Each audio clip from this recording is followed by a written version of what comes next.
Hello बच्चों, let's read the question. The question is a combination of four identical capacitors is shown if resultant capacitance of the combination between the points P and Q is 1 microfarad. P और Q के बीच में resultant capacitance जो है वो आपको given है which is 1 microfarad और जो चारों कैपेसिटर हैं वो आइडेंटिकल कैपेसिटर है, मतलब उनकी कैपेसिटी जो है वो चारों की क्या है, सेम है.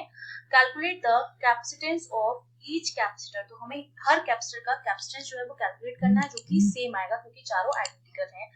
तो देखिए की कॉन्सेप्ट में हमें क्या पता होना चाहिए. की कॉन्सेप्ट में सबसे पहली चीज हमें पता होनी चाहिए कि जो हमारे कैपेसिटर हैं वो आपके सीरीज में कनेक्टेड हैं या आपके पैरेलल में कनेक्टेड हैं.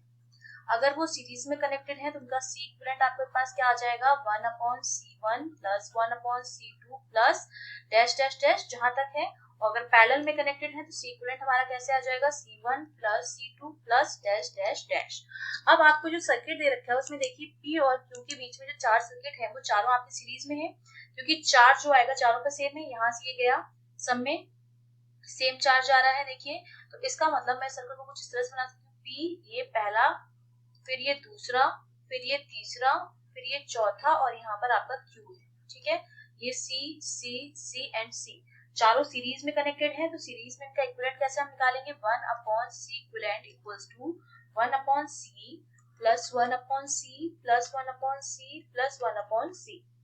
ठीक है, तो ये मेरा किसके बराबर आ जाएगा, 1/C इक्विवेलेंट जो है वो मेरा 4/C के बराबर आ जाएगा. तो C इक्विवेलेंट जो आ जाएगा मेरा वो आ जाएगा C/4 के बराबर. और C इक्विवेलेंट मुझे दे रखा है कितना है, 1 माइक्रोफैरेड है. तो इसकी वैल्यू मैं पुट कर दूं तो 1 माइक्रोफैरेड इक्वल्स टू C/4.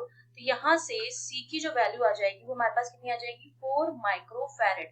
इसका मतलब हर कैपेसिटर का कैपेसिटेंस जो है वो कितना है, 4 माइक्रोफैरेड है क्योंकि चारों आइडेंटिकल है. तो चारों जो है वो सेम में जुड़े हुए हैं और चारों का जो कैपेसिटेंस है वो हमारा कितना है, 4 माइक्रोफैरेड. तो जब आप 4 का अगर आप निकाल के भी देखेंगे सीरीज में तो उसका जो नेट इक्विवेलेंट आएगा वो आपका 1 माइक्रोफैरेड ही आएगा. जब आप इस तरह से करेंगे 1/4 प्लस 1/4 प्लस 1/4 प्लस 1/4 तो ये आपका कितना आ जाएगा, C/4 के बराबर आ जाएगा. ठीक है, 4/4 तो ये आपका 1 माइक्रोफैरेड के बराबर ही आएगा. तो ये आपका आंसर हो गया. आपका C कितना है, 4 microfarad. I hope you understood well. All the best.